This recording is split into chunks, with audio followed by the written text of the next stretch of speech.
Dale. Bueno, muy buenos días para todos, hombres a su imagen. Les mando un abrazo muy especial aquí desde Santa Marta, Colombia. Eh, eh, Me corresponde hoy, como lo dijo nuestro amado y querido pastor, repetir cómo predicar desde el Antiguo Testamento, desde el libro de Christopher Wright. Esto es muy importante porque todos nosotros bajamos nuestra fe prácticamente, y la historia de Dios parte desde el Antiguo Testamento, desde la misma creación. Entonces, cómo predicar el Antiguo Testamento se hace muy importante. Lo he dividido en dos partes, que es la primera parte, la historia de Dios y nuestras historias, y la segunda parte son las 5 preguntas para formular al predicar las historias del Antiguo Testamento.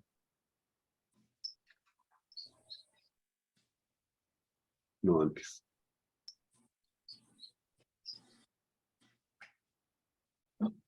Bueno, a todo el mundo le gustan las buenas historias. Contarlas ha sido parte de la vida humana desde el principio de sus etapas. A los niños les encanta escuchar historias mucho antes de que aprenden a leer. Son interesantes y emocionantes y las seguimos recordando con mucho tiempo después que la hemos olvidado. Muchos predicadores tienen una conciencia clara de este hecho, que dan a las historias un espacio amplio a sus sermones. El único problema que hay es que con frecuencia las historias que relatan son de su propia cosecha o las sacan de algún manual de ilustración de sermones. A pesar de que la Biblia misma, el libro de Dios, nos dio una historia completa, ella sola, que contiene un gran número de relatos más breves. Muchas congregaciones sobreviven con esta dieta magra de anécdotas del predicador. Entonces, precisamente acá nos dice el autor de que la Biblia trae infinidad de historias. No alcanzarían los cuadernos ni los libros para escribir cada una de las historias que nuestro Dios y nuestro amado Señor Jesucristo hayan dicho. No nos alcanzaría todos los cuadernos ni libros para escribirlas.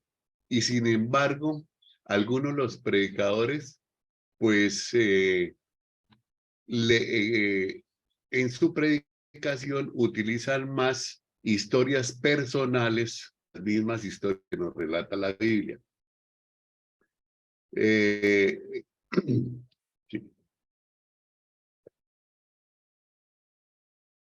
Contar historias es interesante y emocionante, como lo decía el autor. Contar historias es previo a aprender a leer. Contar historias es bueno incluirlo en los sermones, pero el autor dice que cuidado con los manuales y con historias propias de los predicadores.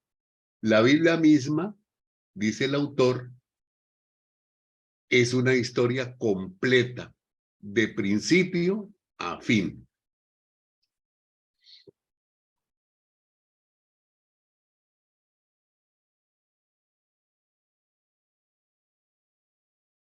En la Biblia, Dios nos contó una larga historia completa que abarca todo el espectro del tiempo y el espacio creados.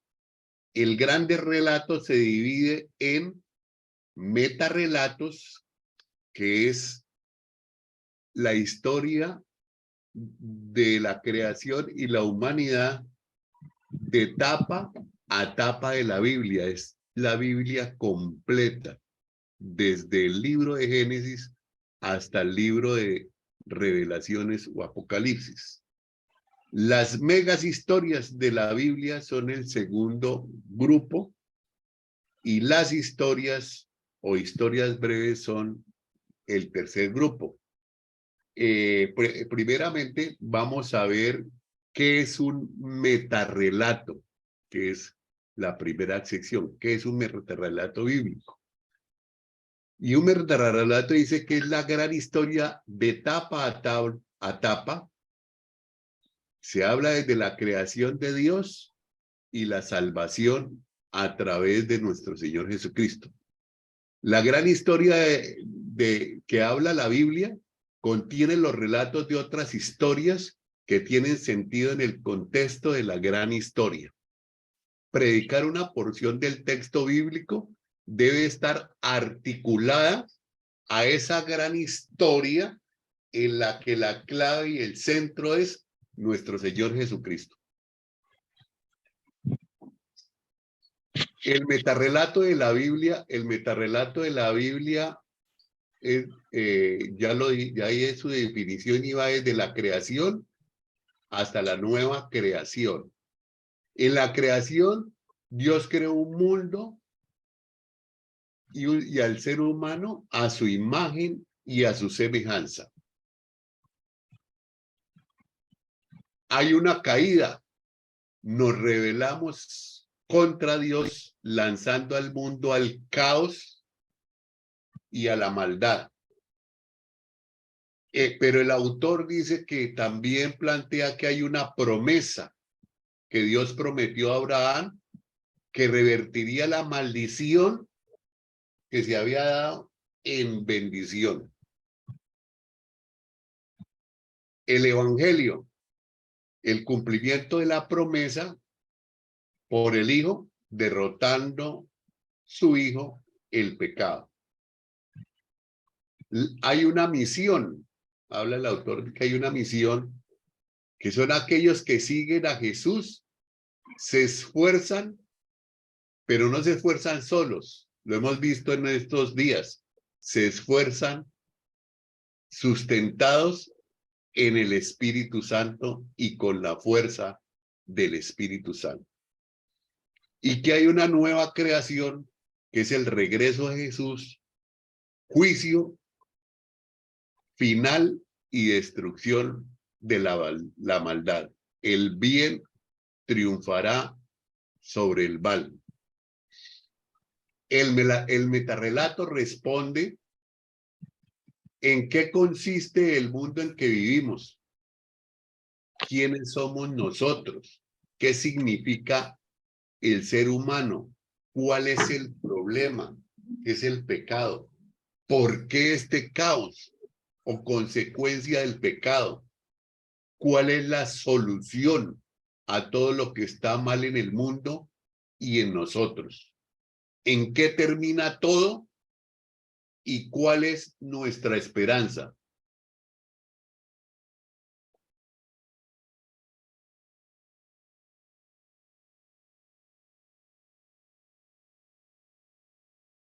Entramos al segundo grupo, que son las megahistorias de la Biblia.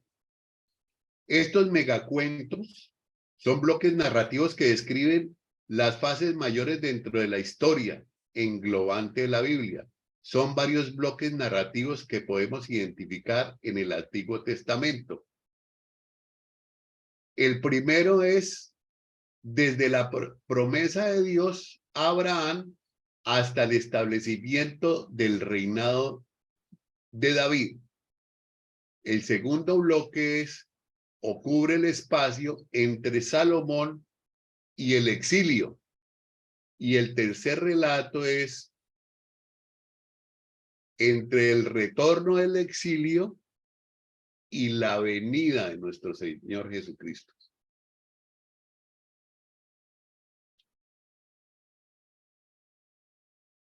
Las secciones narrativas entre aquellos bloques que mencionó anteriormente, ahí se encuentra la vida de Abraham o el éxodo y el peregrinaje por el desierto. la llegada del pueblo hebreo a la tierra prometida y el periodo de los jueces. El nacimiento de Jesús hasta la llegada de Pablo a Roma. Los bloques narrativos comunican un mensaje transversal. Desde Abraham hasta David, a pesar de los muchos obstáculos, la Biblia nos enseña, o la palabra de Dios nos enseña, que Dios es un cumplidor de sus promesas, que Dios es fiel con su pueblo. Desde Salomón al exilio, Dios es paciente y justo con las generaciones pecadoras a lo largo de los siglos. Es importante que se tenga en cuenta, a través de toda esta cadena de historias, conservar el mensaje sobre Dios al leer los relatos breves descritos dentro del bloque narrativo mayor. Relato breve. Cada relato breve está interconectado con los demás en toda una cadena o narrativa total. Hay 3 niveles narrativos, del más breve al más extenso. El más breve son cuentos, que son aquellos que describen un evento que involucra a uno o más personajes. Podríamos decir que en un cuento de estos podríamos estar hablando de la historia del hijo pródigo. En los relatos, bloque narrativo mayor, una mega historia conformado por cuentos breves que describe un periodo significativo. Podríamos hablar de la historia de José en Egipto y sus hermanos y su padre. Y el metarrelato, que es la gran historia envolvente de toda la Biblia, que provee la verdad y el mensaje esencial.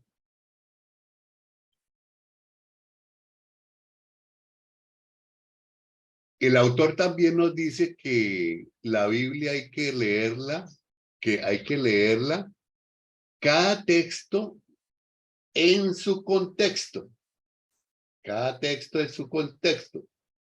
Entonces, por ejemplo, para entender, por ejemplo, la división del reino y de las 12 tribus, entre el reinado de Jeroboam, rey del norte de Israel, y el reinado de Roboam, reinado del sur, tendríamos que indagar desde atrás, o sea, ¿desde dónde? Desde el reinado de Salomón, que duró o reinó por 40 años.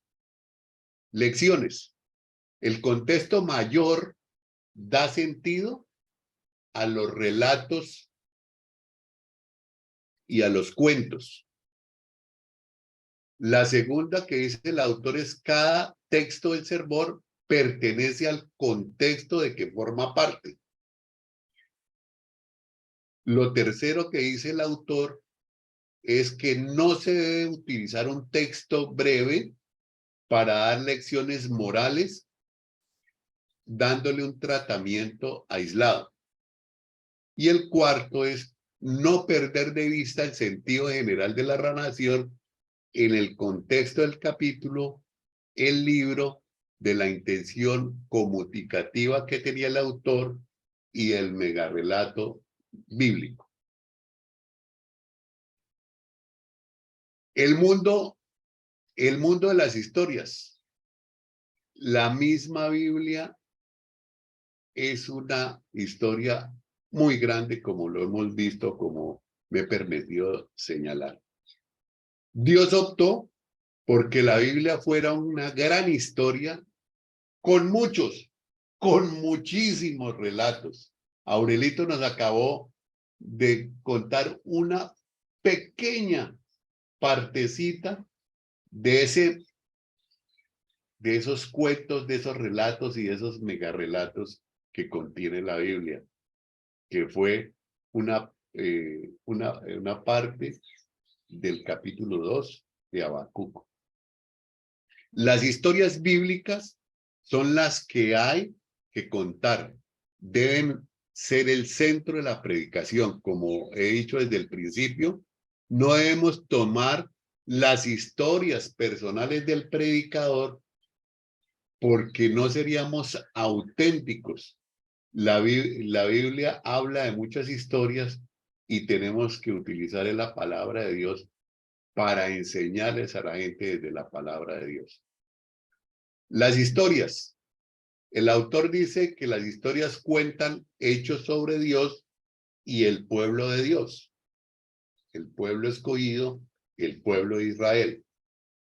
Nos dan un sentido de pertenencia como comunidad a cualesquier comunidad que nosotros permanezcamos o pertenezcamos, perdón, nos dan un sentido de pertenencia, nos dan un sentido de espíritu, de cuerpo, de iglesia, de hermanos en la fe, de amarnos los unos a los otros, de fortalecernos los unos a los otros, de levantarnos los unos a los otros, que es lo que hacemos en este espacio diario. Cumple la función de mantener claro lo que hizo Dios a través de Jesús desde el Génesis hasta el Apocalipsis. Sirven de referencia para entender cómo vivió el pueblo de Dios y cómo debemos vivir nosotros a partir de Jesús. Ya acá inicio con la segunda parte de mi exposición, o mejor, de expresar lo que el autor Christopher Wright habla sobre las 5 preguntas. Ya hablamos sobre la historia de Dios y nuestras historias. Ahora vamos a hablar un segundo tema que es las 5 preguntas para formular al predicar las historias del Antiguo Testamento.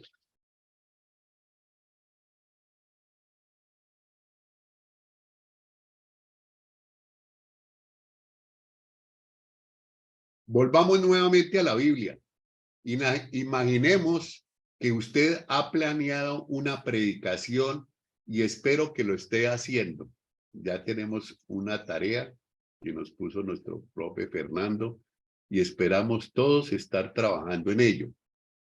Y piensa que ya es tiempo de abandonar de ahondar en el Antiguo Testamento. Decide entonces predicar por algunas semanas a partir de uno de los libros históricos, Habacuc. Es posible que seleccione una serie de historias cada libro sobre los cuales va a predicar. ¿Cuáles serían los pasos correctos al preparar la predicación de cada una de esas historias? Aquí hay 5 interrogantes que yo he encontrado de gran provecho, dice el autor. El 5 suele ser un número útil, ya que los dedos de nuestra mano nos ayudan a recordar las 5 preguntas en torno a cualquier historia. ¿Cuándo y dónde? ¿Qué y cómo? ¿Quién y qué? ¿Y por qué? Todas estas preguntas las vamos a hacer en un ejercicio práctico entre nosotros, tomado de Primera de Samuel en el capítulo 17. En el capítulo 17. Todos nosotros sabemos esta historia de David y Goliat. Entonces sabemos que los filisteos eran un grupo muy fuerte, muy guerrero, muy sanguinario, y que tenía un líder que era un hombre gigante que medía 2,50 metros de altura, y que intimidaba permanentemente al pueblo de Israel.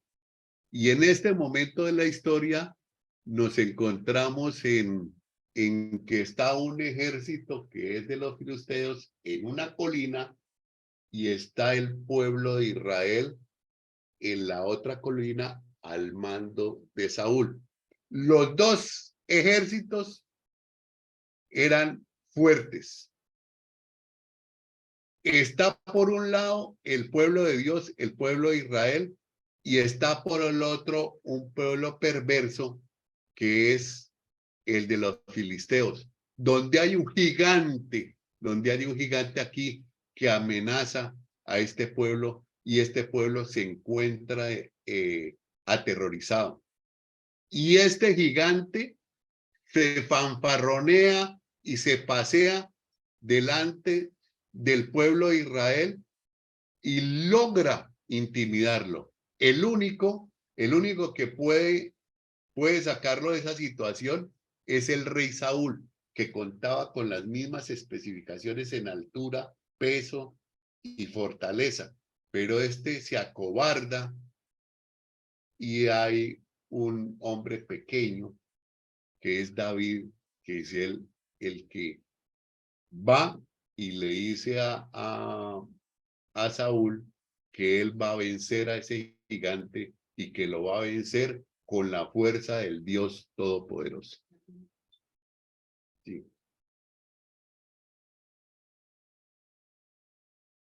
Entonces vamos a ver el interrogante, ¿cuándo y dónde? Entonces, el cuándo es el contexto inmediato de la historia. Ya hablé del gigante, ya hablé de los dos pueblos. El contexto más amplio es que había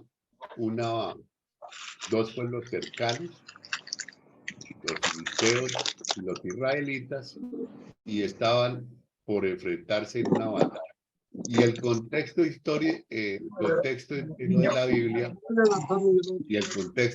de la Biblia, el autor plantea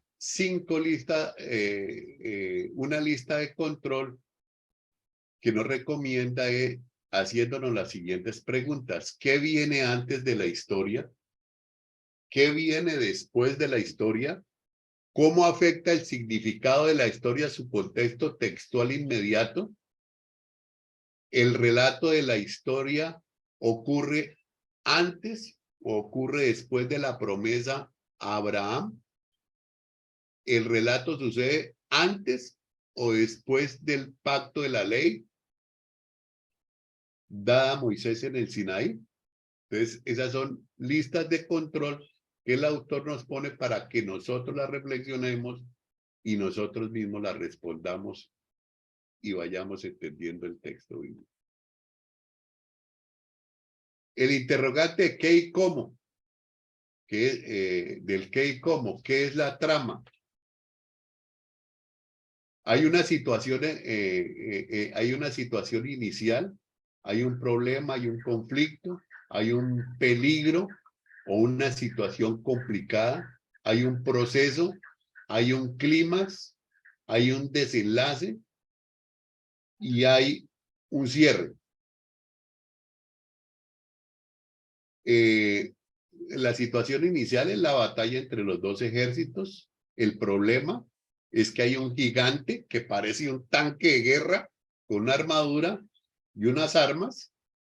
Hay un proceso que es cuando David llama la atención del rey Saúl con su estatura y dice que él va a librar esa batalla con ese gigante, al cual sus hermanos lo critican y le dicen que se vaya para la casa.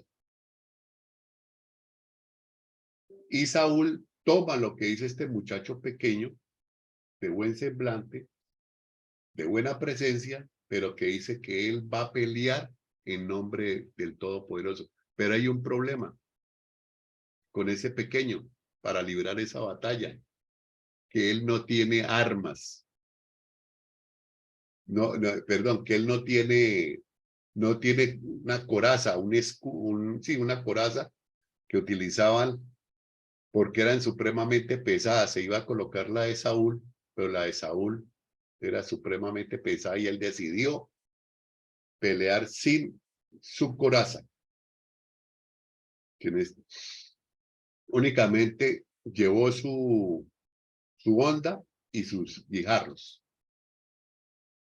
Ese es el proceso, un clímax, cuando los problemas alcanzan un punto culminante. Goliat se ofende porque David lo ridiculiza, pero no se ha dado cuenta Goliat que la pelea no es contra David, sino contra el Dios Todopoderoso.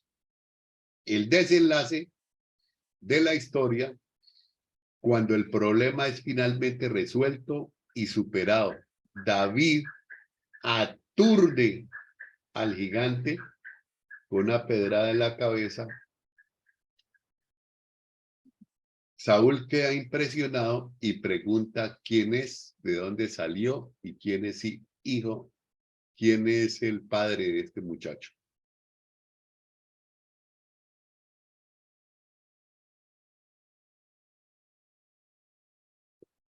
Sigue.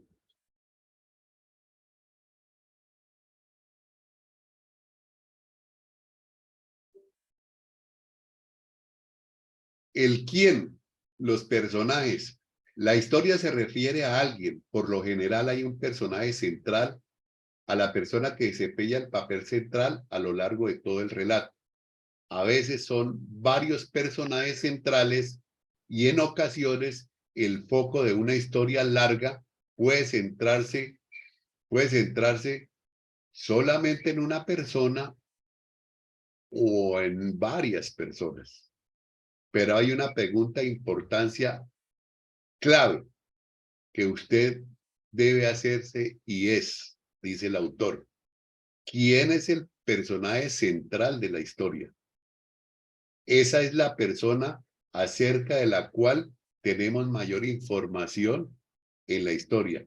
Ese personaje es David a todas luces, dice el autor. Los personajes secundarios son los que apoyan, obstaculizan la trama a medida que van desenvolviendo, pero no copan nuestra atención total en cada uno de los puntos de la historia. En lo tocante a nuestro modelo, yo diría que es Goliat, dice el autor. Probablemente también Saúl. A veces hay un número mayor de otros personajes en la historia. A ellos se les menciona sin dar mayores detalles, como Isaí, Eliab y Abner. El autor nos plantea las siguientes preguntas. ¿Quién es el personaje principal? ¿Quiénes son los personajes secundarios? ¿Qué otras personas forman parte de la historia? Observe lo que dicen los personajes. ¿Hay contradicciones? ¿Hay conflictos? ¿Qué puede inferir desde el discurso de cada personaje? El otro interrogante es el por qué. El por qué corresponde al narrador explícitamente. Toda historia necesita un narrador. En este momento el narrador soy yo. Sea que se relate oralmente o se transmita por escrito. Este contexto podemos usar el término narrador para referirnos a la persona que nos aportó la historia bíblica que estamos leyendo y sobre la cual queremos predicar. Es frecuente que no pensemos en la existencia de un narrador y simplemente demos la historia por sentada. El autor pone las siguientes listas de control para desarrollar la pregunta del por qué. Y la primera es, ¿puede reproducir en su prédica el suspenso de este narrador? ¿Cuáles son los énfasis que hace el narrador dentro de la historia? ¿Cuál es el ritmo con que el narrador hila su relato desde que inicia hasta que termina? Hay vacíos que el narrador abre para que usted los llene con su imaginación. Desde el punto de vista del lector,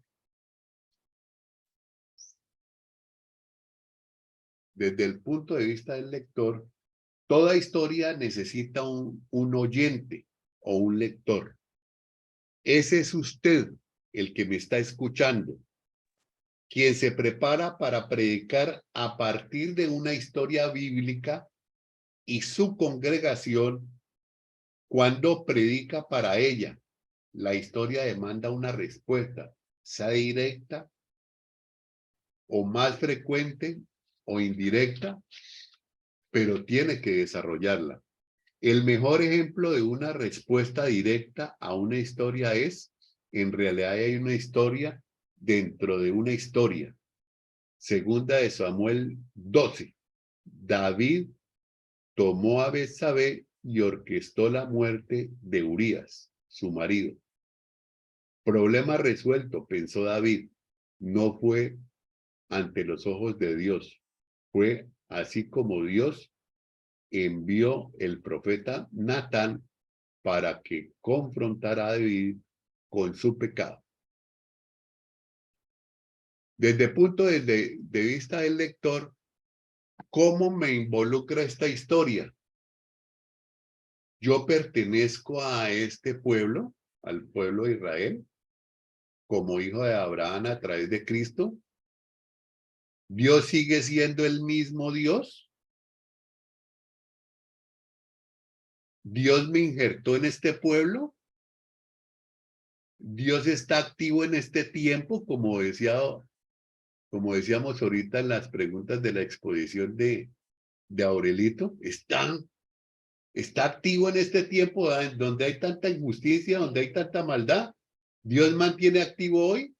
¿De qué manera he de responder a mi Dios luego de responder esta historia de mi pueblo? ¿Dónde quepo yo en la historia de Dios a la luz del particular de esta historia? ¿Cómo me ayuda esta historia en mi compromiso de ser un seguidor de Jesús y obedecer su mandamiento de hacer discípulos a todas las naciones? Eso es todo, mis amados. Gracias, mis pastor Fernando, por darme esta oportunidad. Gracias, Waltercito, por darme este espacio. Gracias, hombres, amigos, hermanos en la fe de Hombres a su Imagen. Dios los bendiga.